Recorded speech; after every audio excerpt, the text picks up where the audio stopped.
ಮಡದಿಯ ಬಡಿದಾನು, ಮನದೊಳಗೆ ಮರಿಗ್ಯಾನು, ಒಳಗೋಗಿ ಸೆರಗ ಹಿಡಿದಾನು ಅಂತ ಹೇಳ್ತಾರೆ. ಏನೋ ಸಿಟ್ಬತ್ತು ಹೊಡೆದು ಬಿಟ್ಟ, ಅಯ್ಯೋ ಹೊಡೆದು ಬಿಟ್ಟೆ, ಒಳಗೋಗಿ ಸೆರಗ ಹಿಡಿದ್ಯಾನು ಅಂತ ಸಮಾಧಾನಗೊಳಿಸ್ತಾನೆ ಅಂತ ಹೀಗೆ ಹೇಳ್ತಾರೆ. ಹಾಗೆ ಒಂದು ಪಕ್ಷ ಗಂಡ ಕೋಪ ಮಾಡಿಕೊಂಡ್ರು ಕೂಡ ನೀನು ಮುನಿಸ್ಕೋಬಾರದು. ಭೂ ಇಷ್ಟಂ ಭವದಕ್ಷಿಣ ಪರಿಜನೆ, ಪರಿಜನರು ಇರ್ತಾರೆ, ರಾಜರು, ರಾಜರಾದ್ರಿಂದ ಪರಿವಾರದವರು ಪರಿಜನರು ಎಲ್ಲ ಇರ್ತಾರೆ. ಅವರಲ್ಲೆಲ್ಲ ಬಹಳ ಪ್ರೀತಿ ಇಟ್ಕೋಬೇಕು. ನಮ್ಮ ಸೇವಕರು, ನಮ್ಮ ಗುಲಾಮರು ಅಂತ ಉದಾಸೀನ ಮಾಡಬಾರ್ದು. ಭೂ ಇಷ್ಟಂ ಭವದಕ್ಷಿಣ ಪರಿಜನೆ ಭಾಗ್ಯೇಶ್ವರುತ್ಸೇಕಿನಿ. ಭಾಗ್ಯ ಬರ್ಬೋದು ಹೋಗ್ಬೋದು, ಅದನ್ನು ಬಯಸಿದ್ರೆ ಬರೋದಿಲ್ಲ, ಬರೋದಾದ್ರೂ ಬರುತ್ತೆ. ಆ ವಿಷಯದಲ್ಲಿ ಹೆಚ್ಚಾಗಿರ್ತಕ್ಕಂಥ ಅಪೇಕ್ಷೆಯನ್ನು ಇಟ್ಕೋಬೇಡ. ಯಾಂತೇವಂ ಗೃಹಿಣೀ ಪದಂ ಯುವತಯ ವಾಮಾಹ ಕುಲಸ್ಯಾದಯ. ಗೃಹಿಣಿ ಅಂತ ಅನ್ನಿಸ್ಕೋಬೇಕಾದ್ರೆ ಇಷ್ಟು ಅಧಿಕಾರ ಇರಬೇಕು. ಈ ಹೆಂಗಸರು ಅಂದ್ರೇನೆ ಕುಲಕ್ಕೆ ಒಂದು ರೋಗ ಇದ್ದಂತೇನೆ. ಸರಿಯಾಗಿ ಬಾಳ್ವೆ ಮಾಡಿದ್ರೆ ಪರವಾಗಿಲ್ಲ, ಇಲ್ಲದೇ ಇದ್ರೆ ಕುಲಕ್ಕೆ ತೊಂದರೆ ಬಂದ್ಬಿಡುತ್ತೆ ಅಂತ ಹೇಳಿದ್ದಾರೆ. ಕಾರ್ಯೇಶು ದಾಸಿ ಕರಣೇಶು ಮಂತ್ರಿ ಭೋಜ್ಯೇಶು ಮಾತಾ ಕ್ಷಮಯ ಧರಿತ್ರಿ. ಹೀಗಿರ್ಬೇಕಂತೆ ಅವಳು. ಕಾರ್ಯೇಶು ದಾಸಿ, ಕೆಲಸದ ಸಂದರ್ಭ ಬಂದಾಗ ದಾಸಿರು ಮಾಡೋ ಕೆಲಸ ಮಾಡ್ಬೇಕಂತೆ. ಅದಕ್ಕೆ ಕಾರ್ಯೇಶು ದಾಸಿ ಅಂತಂದ್ರು. ಕರಣೇಶು ಮಂತ್ರಿ, ಯಾವುದಾದ್ರೂ ಒಂದು ಸಂದರ್ಭ ಬಂದಾಗ ಮಂತ್ರಿಗಳು ಸಲಹೆ ಕೊಡೋ ಅಂತ ಕೊಡ್ಬೇಕಂತೆ. ಭೋಜ್ಯೇಶು ಮಾತಾ, ತಾಯಿ ಹೇಗೆ ಬಡಿಸ್ತಾಳೋ ಊಟ ಹಾಗೆ ಊಟ ಮಾಡಿಸ್ಬೇಕಂತೆ. ಕ್ಷಮಯ ಧರಿತ್ರಿ ಅಂತ ಹೇಳಿ ವರ್ಣನೆ ಮಾಡ್ತಾ ಇದ್ದಾರೆ. ನಮ್ಮ ರಾಮಂದು ಒಂದು ಜ್ಞಾಪಕ ಬಂದ್ಬಿಡುತ್ತೆ. ಸೀತೆ ಹೇಗಿದ್ಲು ಅಂತ, ಇಷ್ಟು ಗುಣ ಇತ್ತು ಅಂತ. ಸೀತಾಪಹಾರ ಆಗಿದೆ, ರಾಮಲಕ್ಷ್ಮಣರು ಸೀತೆ ಹುಡ್ಕೊಂಡು ಹೋಗ್ತಾ ಇದ್ದಾರೆ. ಲಕ್ಷ್ಮಣ ಹೋಗ್ಬಿಟ್ಲಲ್ಲೋ ಸೀತೆ. ಆಧೌ ಸಿದ್ಧೌಷಧಿರಿವಹಿತ. ಮನಸ್ಸಿಗೇನಾರು ಖೇದವಾದಾಗ ಸಿದ್ಧೌಷಧಿ ಒಂದೇ ಒಂದು ಮಾತ್ರೆ ಹೋಗ್ಬಿಡುತ್ತಲ್ಲ ರೋಗ. ಆದೌ ಸಿದ್ಧೌಷಧಿರಿವಹಿತ. ಕೇರಿ ಕಾಲೇ ವಯಸ್ಯ, ಸಂತೋಷ ಪಡ್ತಕ್ಕಂಥ ಕಾಲದಲ್ಲಿ. ವಯಸ್ಯ ಸಂಗಾತಿ ಅಂತ, ಸಂಗಾತಿ ಅನ್ನೋ ಶಬ್ದವೇ ಎಷ್ಟು ಚೆನ್ನಾಗಿದೆ ನೋಡಿ. ಅಷ್ಟು ಪ್ರೇಮ ಇದ್ದವರಿಗೆ ಸಂಗಾತಿ ಅಂತಾರೆ. ಪತ್ನಿ ತ್ರೇತ ಯಜನ ಸಮಯ, ಯಾಗ ಮಾಡ್ತಕ್ಕಂಥ ಕಾಲದಲ್ಲಿ, ಅಗ್ನಿಹೋತ್ರ ಮಾಡ್ತಕ್ಕಂಥ ಕಾಲದಲ್ಲಿ ಪತ್ನಿ ಅಂತ. ಪತ್ಯುಗು ಯಜ್ಞ ಸಂಯೋಗೆ ಅಂತ, ಅದಕ್ಕೆ ಪತ್ನಿ ಅನ್ನೋ ಹೆಸರು. ಕ್ಷತ್ರಿಯಾಣ್ಯೇವ ಯುದ್ಧೇ, ಯುದ್ಧದ ಸಂದರ್ಭ ಬಂದಾಗ ಕ್ಷತ್ರಿಯಾಣಿ, ಹಿಮ್ಮೆಟ್ಟು ಕೊಡುದು ಕ್ಷತ್ರಿಯ ಅಂತ ನಮಗೆ ಪ್ರೋತ್ಸಾಹ ಕೊಡಬೇಕು, ಕ್ಷತ್ರಿಯಾಣಿ ಅವಳು. ಆಮೇಲೆ ಶಿಷ್ಯ ದೇವದ್ವಿಜ ಗುರು ಸಮಾರಾಧನೆ, ದೇವರ ಪೂಜೆ, ಗುರುಗಳ ಪೂಜೆ, ಇಂಥ ಸಂದರ್ಭಗಳಲ್ಲಿ ಶಿಷ್ಯಳಿದ್ದಂತೇನೆ. ಬಂಧು ರಾರ್ತವು, ಸಂಕಟ ಬಂದಾಗ ನೆಂಟರು ಇದ್ದಂತೇನೆ ಬಂಧು. ಸೀತಾ ಸಾಮೆ ಶಿಶಿರಿತ ಮಹಾಕಾನನೆ ಕಾ ನಜಾತ ಅಂತ ರಾಮ ಹೇಳಿದಾನೆ. ಹಾಗೆ ಈ ರೀತಿ ಇದ್ರೆ ಇದೇ ಭರ್ತುರ್ ವಶೀಕರಣ, ಗಂಡಂದ್ರ ವಶ ಮಾಡ್ಕೊಳ್ಳೋದಕ್ಕೆ ಇದೇ ಉಪಾಯ. ರಸಿಕ ಕರಿ 16,000 ಶಶಿಮುಖಿಯರಲಿ ಬೇಡ. ಚೌಗಿನ ದೆಸಕದಿಮ್ಮಿತು ಬಗೆಯ ಭಂಗಂ ವ್ಯಾಪ್ತಿ ಕೃಷ್ಣನಲಿ. ನುಸುಳುಡ ನೆಲೆಡಿಲ್ಲಾಯಿತು ಪೈಸರ ಬೆಸುಗೆ ಬಿಗು ಹುಳು ಕೊತ್ತು ಕಲೆಗಳ ರಸದ ಪಸರವನ್ ಅರಿಯಬಾರದು ವಿಗಡ ಬಿಟರುಗಳ. ಕೃಷ್ಣ ಬಹಳ ರಸಿಕ, ಅವನ ರಸಿಕತನದ ಮುಂದೆ ನಿಮ್ಮದೆಲ್ಲ ಊಟ ನಡೆಯೋದಿಲ್ಲ ಅಂತ ಅಂಥವನು ಕೃಷ್ಣ ಅಂತ. ಆ ಕೃಷ್ಣನ ರಸಿಕತನವನ್ನೇನೆ ಇಲ್ಲಿ ಕವಿ ವರ್ಣನೆ ಮಾಡ್ತಾ ಇದ್ದಾನೆ. ಅವನ ರೀತಿನ ಯಾರಿಗೂ ಕಂಡುಹಿಡಿದುಕೊಳ್ಳೋದಕ್ಕಾಗೋದೇ ಇಲ್ಲ ಅಂತ. ನೀವು ಮುಗುದೆಯರೋ ಅತಿ ವಿದಗ್ಧನು ದೇವಕೀ ಸುತನು. ಎಂದವರು ಧರ್ಮಾವಲಂಬರು ದಿಟ್ಟರಲ್ಲ ಮನೋಜಲೀಲೆಯಲಿ. ನೀವು ಸೊಬಗಿನ ನಿಧಿಯಲೇ 100,000 ಸತಿಯರಲಿ. ಕೃಷ್ಣನ ಜೀವವಶ್ರಮರತಿಯರು 100,000 ಸತಿಯರಲಿ. ಈ ಕೃಷ್ಣನ ಜೀವವಶ್ರಮರತಿಯರು ಎಂದಳು ನಗುತ ತರಳಾಕ್ಷಿ. ಹೇಳ್ತಾ ಇದ್ದಾಳೆ, ನೀನು ಬಹಳ ಸರಳ, ಮುಗುದೆಯರು ಅಂತ ಒಂದು ಗೊತ್ತಿಲ್ಲ. ರಾಜಪುತ್ರಿ ನೀನು, ದೊಡ್ಡವಂತಂದೋಳು, ನೀನ್ ಗೊತ್ತಿಲ್ಲ. ಕೃಷ್ಣ ಇದಾನಲ್ಲ ಮಹಾತಂತ್ರಗಾರ ಅಂತ. ನೀವು ಮುಗುದೆಯರು, ವಿದಗ್ಧನು ದೇವಕಿ ಸುತ ಮಹಾಜಾಣ, ಸಾಮಾನ್ಯ 16,000 ಜನ, ಅಷ್ಟು ಜನಕ್ಕೂ ಕೂಡ ವಶ ಮಾಡ್ಕೊಂಡಿದ್ದಾರೆ. ಅಂತ ವಿದಗ್ಧ, ಅಷ್ಟು ಜಾಣ. ನೀವು ಬಹಳ ಸರಳ ಪ್ರತಿಯವರು, ಆದ್ರಿಂದ ನಿಮ್ಗೆ ಗಾಬರಿ ಆಗಿದೆ. ಏನು ಹೇಗೆ ವಶ ಮಾಡ್ಕೊಳ್ಳೋದು ಅಂತ ಕಷ್ಟವೇ. ಕೃಷ್ಣನ ವಶ ಮಾಡ್ಕೊಳ್ಳೋದು. ನಮ್ಮವ್ರು ಇದಾರಲ್ಲ, ನಮ್ಮವರು ಆ ರೀತಿ ಅಂಥ ರಸಿಕರು ಅಲ್ಲ, ಅಂಥ ವಿದಗ್ಧರು ಅಲ್ಲ. ಮನೋಜ ಲೀಲೆಯಲ್ಲಿ ಹಾಗೆ ಕೃಷ್ಣನ ಹಾಗೆ ಅಂಥವರು ಅಲ್ಲ, ಧರ್ಮಾವಲಂಬರು. ನಮ್ಮವರು ಧರ್ಮಿಷ್ಠರು. ಅದು ಸದ್ಯ ನನಗೆ ಅದೊಂದು ಅನುಕೂಲ. ಕೃಷ್ಣನಂತವರಾದ್ರೆ ಕಷ್ಟವೇ ಹತೋಟಿ ಮಾಡ್ಕೊಳ್ಳೋದು ಅಂತ ಅನ್ನೋದಕ್ಕೆ ಹೇಳ್ತಾ ಇದ್ದಾಳೆ. ಈ ರೀತಿ ನಮ್ಮವರು ಧರ್ಮಾವಲಂಬರು, ನಿಮ್ಮ ಕೃಷ್ಣನ ಹಾಗೆ ವಿದಗ್ಧರು, ಜಾಣ ತಂದವರಲ್ಲ. ಅಮ್ಮ ಏನೇ ಆಗಲಿ ನಿಮ್ಮ ಸೌಂದರ್ಯವೇ ಸಾಕು ಅಂತ ಇವಳು ಹೇಳ್ತಾ ಇದ್ದಾಳೆ. ಸೊಬಗಿನ ನಿಧಿ ಅಂತ. ವಾಸ್ತವವೇ ಅದಕ್ಕೆ ಆ ಪ್ರೇಮದ ರಾಣಿಯಾಗಿರೋದು. ಸೊಬಗಿನ ನಿಧಿ ನೀನು, ನಿಮ್ಮ ಸೌಂದರ್ಯ ಆಗಿದೆಯಮ್ಮ. ನಾನು ಹೇಳಿದಂತೆ ನೀವು ನಡೆಸಿಬಿಡಿ. ಕೃಷ್ಣ ನಿಮ್ಮನ್ನೇನೆ ಯಾವಾಗಲೂ ಕೂಡ ಪ್ರೀತಿಸಿಬಿಡ್ತಾನೆ. ನೀವು ಸೊಬಗಿನ ರಾಣಿ, ನೀನು ಒಳ್ಳೆಯ ಸೌಂದರ್ಯವತಿ, ಕೃಷ್ಣನ ಪ್ರೇಮದ ರಾಣಿಯರಾಗ್ತೀರಿ. ಇಷ್ಟು ಮಾಡ್ಕೊಳ್ಳಿ. ನೀವು ಅಹಂಕಾರವನ್ನು ಬಿಟ್ಟು ಗಂಡನ್ನ ಏಕೋಭಾವದಿಂದ ನೀವು ಸೇವೆ ಮಾಡಿಬಿಡಿ ಅಂತ ಒಬ್ಬಳು ಪತಿವ್ರತೆ ಹೇಳ್ತಾಳೆ. ಅತ್ತೆ ಮಾವನ ಪಾದ, ತಂದೆ ತಾಯಿಯ ಪಾದ, ಮತ್ತೆ ಗಂಡನ ಶ್ರೀಪಾದ ನೆನೆದಾರೆ, ಮತ್ತೆ ಗಂಡನ ಶ್ರೀಪಾದ ನೆನೆದಾರೆ, ಬೆನ್ನ ಹಿಂದಿದೆ ಕೈಲಾಸ. ಬೆನ್ನ ಹಿಂದೆ ಇದೆಯಂತೆ ಕೈಲಾಸ. ಇಷ್ಟು ಮಾಡಿದ್ರು ಸಾಕು. ಪೂಜೆ ಮಾಡಿದರೇನು, ಪತ್ರೆ ಏರಿಸಿದರೇನು, ಪತಿ ಮೇಲೆ ಭಕ್ತಿ ಇಲ್ಲದಿದ್ರೆ ತಾ ಗೆಳತಮ್ಮ ಮಹಾದೇವನ ಹೇಗೆ ಒಲಿದಾನು ಅಂತ. ಪ್ರತಿಭಕ್ತಿ ಇಲ್ಲದೆ ಮಾಡಿರ್ತಕ್ಕಂಥ ಪೂಜೆಗೆ ಮಹಾದೇವ ಒಲಿತಾನೆಯೇ ಅಂತ ಹೇಳಿ ಒಬ್ಬಳು ಹೇಳಿಕೊಟ್ಟಿದ್ದಾಳೆ. ಆ ಪ್ರಕಾರವಾಗಿ ನೀವು ಬಹಳ ಸೊಬಗಿನವರು ಅಮ್ಮ. ನಿಮ್ಮ ಸೌಂದರ್ಯ ನೋಡಿದರೆ ಸಾಕು, ಕೃಷ್ಣ ಮರಿಗಾಗಿಬಿಡ್ತಾನೆ. ಅಮ್ಮ ನೀವು ಈ ರೀತಿ ಮಾಡಿ ಅಂತ ಅನ್ನೋಣ. ಆಗ ಸಂತೋಷದಿಂದ ಸತ್ಯಭಾಮ ಆ ದ್ರೌಪದಿಯಿಂದ ಒಪ್ಕೊಂಡ್ಬಿಟ್ಟು, ಅಮ್ಮ ನೀನು ಬೇಜಾರಾಗ್ಬಿಟ್ಟೇನೋ, ನಾನೇನೋ ತಮಾಷೆಗಾಗಿ ಹಾಗಂದೆ, ನೀನು ಹೇಳಿದಂತೇನೆ ನಾನು ಕೂಡ ನಡೀತೇನಮ್ಮ ಅಂತ.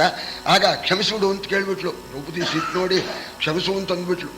ಅರಸ ಕೇಳೆ ಸತ್ಯಭಾಮ ಸರಸಿ ಜಾನನೆ ದ್ರುಪದ ಸುತೆಯರು ಸರಸ ಮೇಳದಲೊಪ್ಪಿದನು ಚದುರೋಕ್ತಿ ಲೀಲೆಯಲಿ.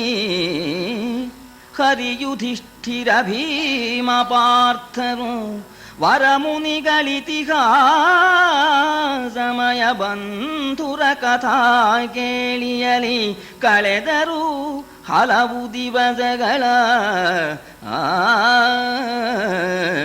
ಹೀಗೆ ಸತ್ಯಭಾಮ ದ್ರೌಪದಿ ಇನ್ನೂ ಅಲ್ಲಿರ್ತಕ್ಕ ತಾಪಸಿಯರು, ಈ ಹೆಂಗಸರದ್ದೇ ಒಂದು ಗುಂಪು, ಅವರು ವಿನೋದವಾಗಿ ಅದು ಇದು ಮಾತಾಡ್ತಾ ಕಾಲಹರಣ ಮಾಡಿದರು. ಹಾಗೆ ಕೃಷ್ಣ, ಪಾಂಡವರು, ಋಷಿಗಳು ಇವರೆಲ್ಲ ಸೇರಿ ಎಷ್ಟೋ ದಿವಸ ಕಳೆದು ಬಿಟ್ರು ಕಣಪ್ಪ ಅಂತ ಹೇಳ್ತಾ ಇದ್ದಾರೆ. ವೈಶಂಪಾಯನರು ಜನ್ಮೇಜಯನಿಗೆ ನೋಡಿ ಆ ಪಾಂಡವರ ಮೇಲೆ ಎಷ್ಟು ಪ್ರೀತಿ. ಇವನು ಪಟ್ಟಣದವನು, ಅರಮನೆಯಲ್ಲಿ ಇರೋನು, ಕಾಡಿಗೆ ಬಂದು ಆ ಪಾಂಡವರ ಜೊತೆಯಲ್ಲಿ ಎಷ್ಟೋ ದಿವಸ ವಿನೋದದಿಂದ ಕಳೆದ.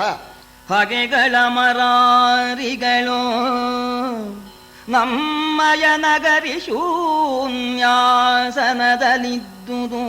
ವಿಗಡ ರಾಮಾದಿಗಳು ವಿಷಯಂಗಳ ವಿನೋದಿಗಳು. ಅಗಲಲಾರೆನು ನಿಮ್ಮ ಅಗಲಲಾರೆನು ನಿಮ್ಮ ಅಗಲಲಾರೆನು ನಿಮ್ಮ ವನರೋಲಗಕ್ಕೆ ಬಿಡೆಯುವ ಕಾಣೆನು. ನಿಮ್ಮ ವನದೋಲಗಕ್ಕೆ ಬಿಡೆಯುವ ಕಾಣೆನು ಎಂದನು ನಗುತ ಕರುಣಾ ಸಿಂಧು ಯಮನಂದನನ ಮೊಗ ನೋಡಿ. ರಾಜ ಏನ್ ಮಾಡೋಣಪ್ಪ, ಇಲ್ಲೇ ಇರೋಣ ಅಂದ್ರೆ ಇರೋಕ್ಕೂ ಅವಕಾಶ ಇಲ್ಲ. ಆ ದೇವಶತ್ರುಗಳು ಅಸುರರು ಕಾಯ್ತಾ ಇರ್ತಾರೆ. ನಾನು ಯಾವಾಗ ದ್ವಾರಕೆ ಬಿಟ್ಟು ಬರ್ತೇನೋ ಆಗ ನುಗ್ಗಿ ಬಿಡೋಣ ಅಂತ. ನಮ್ಮ ಸಿಂಹಾಸನ ಶೂನ್ಯ ಇದ್ದಾಗೆ ಇದ್ದಾರೆ. ರಾಮ ಕಾಮ, ರಾಮ ಕಾಮ, ಕಾಮಣ್ಣ ರಾಮಣ್ಣನೇ. ಯಾವಾಗಲೂ ವಿಷಯದಲ್ಲೇ ಆಸಕ್ತಿ ಇದ್ದಾರೆ. ಇದ್ರೂ ಉಪಯೋಗ ಇಲ್ಲ.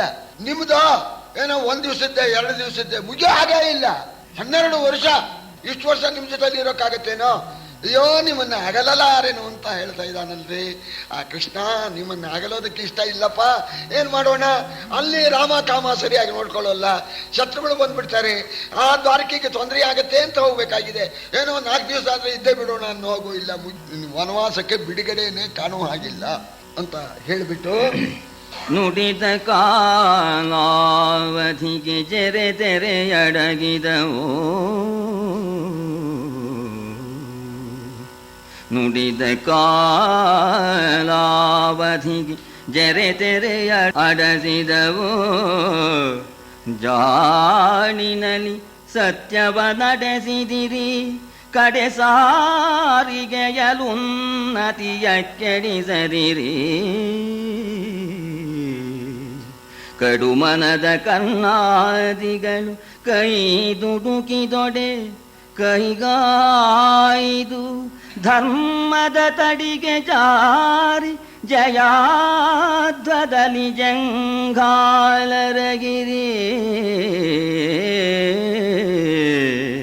ಕಡುಮನದ ಕರ್ಣಾದಿಗಳು ಕೈ ದುಡುಕಿದೊಡೆ ಕೈಗಾಯ್ದು ಧರ್ಮದ ತಡಿಗೆ ಜಾರಿ ಜಯಾಧ್ವದಲ್ಲಿ ಜಂಗಾಲರಗಿರೆಂದ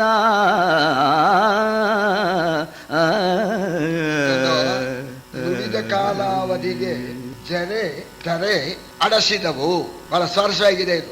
ಅಂತೂ ಮೂರನೇ ಎರಡು ಭಾಗ ಸುದ್ದ ಕಳೆದಾಗ ಆಯ್ತಲ್ಲ ಅಂತ ಮುಪ್ಪಂತು. ಯಾವುದಕ್ಕೆ? ನೀವು ಹೇಳಿರ್ತಕ್ಕಂಥ ಕಾಲಕ್ಕೆ ಮುಪ್ಪಂತು ಸದ್ಯ ಅಂತ. ಇನ್ನು ಬಹಳ ದಿವಸ ಇಲ್ಲ ಅಂತ. ಜರೆ ತೆರೆ ಅರಸಿದೆ ಅಂದ್ರೆ ಇನ್ನು ಬಹಳ ದಿವಸ ಇಲ್ಲಪ್ಪ, ಇನ್ನು ಇರೋದು 4 ವರ್ಷ ಅಂದ್ರೆ ಕಳೆದಿದ್ದು ಜಾಸ್ತಿ ಆಯ್ತಲ್ಲ. ಮೂರನೇ 2 ಭಾಗ ಕಳೆದಾಗಿದೆ, ಇನ್ನು 1 ಭಾಗ ಉಳ್ಕೊಂಡಿದೆ. ಬಹಳ ಹುಷಾರು. ಯಾಕಂದ್ರೆ ಕೊನೆಯಲ್ಲೇ ಮನುಷ್ಯ ಬೀಳೋದು. ಎಲ್ಲ ಕಳ್ಕೊಂಡಿದ್ದೀರಿ, ಧರ್ಮ ಹಿಡ್ಕೊಂಡಿದ್ದೀರಿ, ಭದ್ರ ಹಿಡ್ಕೊಳ್ಳಿ ಅಂತ ಹೇಳ್ತಾನೆ. ಬಿಡಬೇಡಿ ಅದನ್ನ. 8 ವರ್ಷ ಧರ್ಮವನ್ನು ಹಿಡ್ಕೊಂಡಿದ್ದೀರಿ, ಕಾಮಕ್ರೋಧಗಳನ್ನು ವಶ ಮಾಡ್ಕೊಂಡಿದ್ದೀರಿ. ಮುಂದೂ ಅವರು ಅಪಾಯ ಮಾಡ್ತಾರೆ. ಅದೇ ಕೆಲಸ ಅವರಿಗೆ. ಕರ್ಣಾದಿಗಳಿಗೆ ಅದೇ ಕೆಲಸ, ದುರ್ಯೋಧನಾದಿಗಳಿಗೆ ಅದೇ ಕೆಲಸ. ನಿಮ್ಮನ್ನು ಧರ್ಮ ಭ್ರಷ್ಟರನ್ನು ಮಾಡಿಬಿಡ್ಬೇಕು, ನಿಮ್ಮನ್ನು ಹಾಳು ಮಾಡಿಬಿಡ್ಬೇಕು ಅಂತ ಪ್ರಯತ್ನ ಪಡ್ತಾ ಇರ್ತಾರೆ. ಬಹಳ ಹುಷಾರಿ.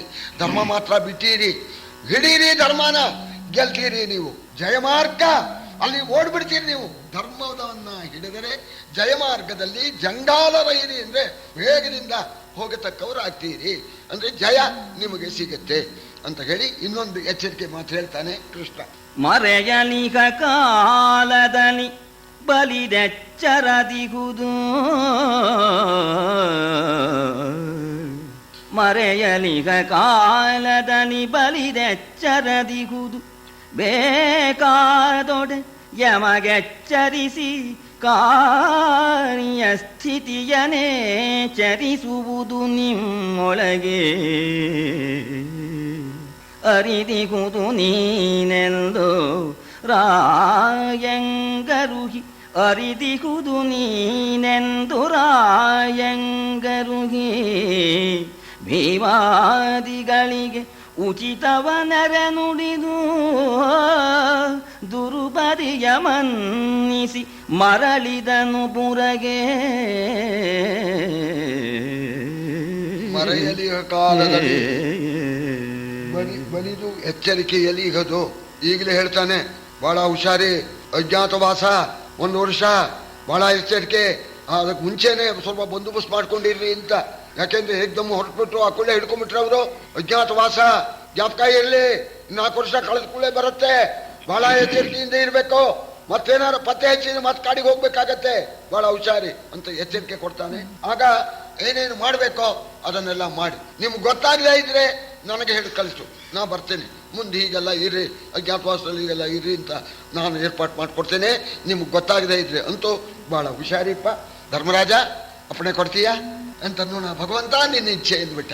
ಆಗ ಆ ಪಾಂಡವರನ್ನು ಒಪ್ಕೊಂಡ್ಬಿಟ್ಟು ದ್ರೌಪದಿಗೆ ಸಮಾಧಾನ ಹೇಳಿ ಭಗವಂತ ದಾರುಕ ರಥ ಸಿದ್ಧ ಮಾಡು ಅಂತ ಹೇಳಿ ಸತ್ಯಭಾಮ ಸಮೇತನಾಗಿ ಶ್ರೀಕೃಷ್ಣ ದ್ವಾರಕಾಪಟ್ಟಣಕ್ಕೆ ಪ್ರಯಾಣ ಮಾಡದ. ಅರಸಿ ಹರಿಯಾಮ್ನಾಯತತಿ ಕುಕ್ಕುರಿಸಿದವು, ಅರಸಿ ಹರಿಯ ಆಮ್ನಾಯತತಿ ಕುಕ್ಕುರಿಸಿದವು. ಮುನಿಗಳ ಸಮಾಧಿಗೆ ಕರುಬುವವರಾವಲ್ಲ, ಕಾಣರು ನಖದ ಕೊನೆಗಳನ್ನು.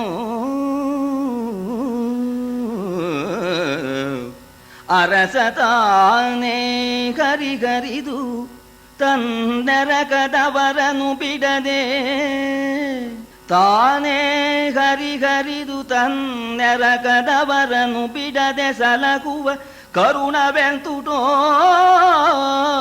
ರಾಯಗದುಗಿನ ವೀರನಾರಾಯಣನ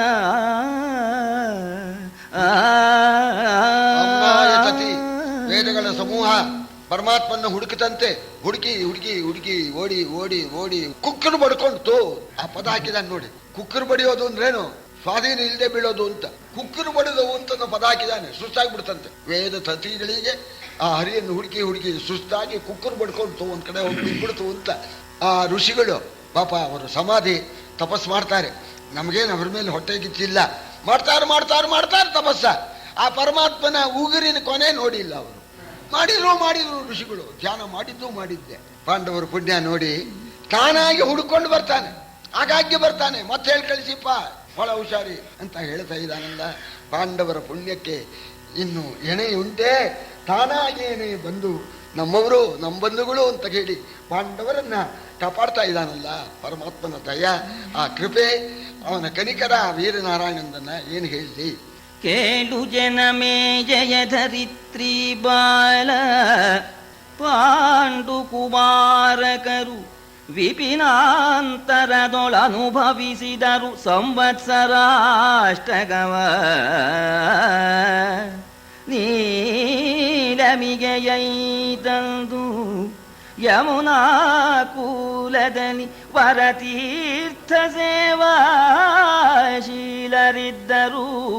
ಸಕಲ ಮುನಿ ಜನ ಸಹಿತ ಹರುಷದಲ್ಲಿ. ಪಾಂಡವರು ಆ ಕಾಮ್ಯಕ ವನದಿಂದ ಹೊರಟು ತೀರ್ಥಯಾತ್ರೆ ಮಾಡಿಕೊಂಡು ಯಮುನಾ ತೀರಕ್ಕೆ ಬಂದ್ರು. ಅಷ್ಟೊತ್ತಿಗೆ 8 ವರ್ಷ ಕಾಲ ಕಳೆದೋಗಿದೆ. ಯಮುನಾ ತೀರದಲ್ಲಿ ಪರ್ಣಶಾಲೆ ಮಾಡಿಕೊಂಡು ಅಲ್ಲಿ ಸಕಲ ಮುನಿಜನ ಸಹಿತ ಎಲ್ಲ ಋಷಿಗಳು ಜೊತೆಲಿ ಇದ್ದಾರೆ. ಅಕ್ಷಯ ಪಾತ್ರ ಇದೆ, ಋಷಿಗಳಿದ್ದಾರೆ. ಯಮುನಾ ತೀರದಲ್ಲಿ ಸಂತೋಷದಿಂದ ವಾಸ ಮಾಡ್ತಾ ಇದ್ದಾರೆ ಅಂತ. ಇದು ಒಂದು ಅದ್ಭುತ. ಯಾವಾಗಲೂ ಕೂಡ ಸುಖಂ ಹಿ ದುಃಖಾನ್ ಅನುಭೂಯ ಶೋಭತೆ. ದುಃಖ ಅನುಭವಿಸ್ಬಿಟ್ಟು ಆಮೇಲೆ ಸುಖ ಅನುಭವಿಸಿದ್ರೆ ಅದು ಶೋಭಿಸುತ್ತೆ. ಸುಖಾತ್ತು ಯೋ ಯಾತಿ ನರೋ ದರಿದ್ರತ. ಮುಂಚೆ ಸುಖವಾಗಿರೋದು, ಆಮೇಲೆ ಎಲ್ಲ ಕಳ್ಕೊಳ್ಳೋದು, ಬಡತನಕ್ಕೆ ಬೀಳೋದು, ದುಃಖ ಅನುಭವಿಸೋದು. ಇದು ಮಾತ್ರ ಯಾರಿಗೂ ಬೇಡ. ಇದು ಸಹಿಸೋಕ್ಕಾಗೋಲ್ಲ ಅಂತ. ಮುಂಚೆ ಕಷ್ಟ ಆಗಿ ಆಮೇಲೆ ಸುಖ ಬಂದ್ರೆ ಅಡ್ಡಿ ಇಲ್ಲ. ಸುಖಮ್ಮಿ ದುಃಖಾನ್ ಅನುಭೂಯ ಶೋಭತೆ ಸುಖಾತ್ತು ಯೋ ಯಾತಿ ನರೋ ದರಿದ್ರತ. ಅವನೇನಪ್ಪಾ ಅಂದ್ರೆ ಮೃತ ಶರೀರೇಣ ಧೃತಸ್ಸ ಜೀವತಿ ಅಂತ. ಅವ ಸತ್ತಿದ್ದಾನೆ, ಶರೀರ ಉಸಿರಾಡ್ತಾ ಇದೆ ಅಷ್ಟೇ, ಸತ್ತಾಗೇನೆ ಅಂತ. ಸುಖಾತ್ತು ಯೋ ಯಾತಿ ನರೋ ದರಿದ್ರತಾಂ ಮೃತ ಶರೀರೇಣ ಧೃತಸ್ಸ ಜೀವತಿ ಅಂತ. ಆದರೆ ಪಾಂಡವರು ಮಹನೀಯರು ರಾಜ್ಯ ಕಳ್ಕೊಂಡಿದ್ದಾರೆ. ರಾಜ್ಯ ಕಳ್ಕೊಂಡ್ರು ಕೂಡ ಅವರು ಸಂತೋಷದಿಂದ ಇದ್ದಾರೆ. ಸಂತೋಷ ಮನಸ್ಸಿನ ಧರ್ಮ, ಹೊರಗಿನ ದ್ರವ್ಯದಿಂದ ಬರೋದಿಲ್ಲ, ಎಷ್ಟೇ ಸುರೀಲಿ ಬರೋದಿಲ್ಲ. ಈ ತೃಪ್ತಿ ಅಂತ ಅನ್ನೋದು ಒಳಗಿನ ಆ ಮನಸ್ಸಿನ ಧರ್ಮ. ವಯಮಯ ಪರಿತುಷ್ಟ ವಲ್ಕಲೈಸ್ತ್ವಂ ದುಕೂಲೈಹಿ. ಒಬ್ಬ ಋಷಿ ಯೋಗಿ ನಿಸ್ಪೃಹ ಅರಮನೆಗೆ ಹೋದ. ಪೀತಾಂಬರ ಕೊಡೋಕೆ ಬಂದ್ರು ಮಹಾರಾಜರು, ಬೇಡ ಅಂದ. ವಯಮಯ ಪರಿತುಷ್ಟ ವಲ್ಕಲೈಸ್ತ್ವಂ ದುಕೂಲೈಹಿ. ಪೀತಾಂಬರ ಹೊತ್ಕೊಂಡು ನಿನಗೇನು ಸಂತೋಷವಾಗಿದೆಯೋ ನಾರ್ಮಡಿ ಉಟ್ಕೊಂಡು ನನಗೆ ಅದೇ ಸಂತೋಷ ಆಗಿದೆ. ನೀನು ಪೀತಾಂಬರ ಕಟ್ಕೊಂಡು ನನಗೇನು ಸಮಯ ಪರಿತೋಷೋ ನಿರ್ವಿಶೇಷೋ ವಿಶೇಷ. ಪೀತಾಂಬರ ಹೊತ್ಕೊಂಡಿರ್ತಕ್ಕ ನಿನಗೆ ಎಷ್ಟು ಸಂತೋಷವೋ ನನಗೂ ಅಷ್ಟೇ ಸಂತೋಷ.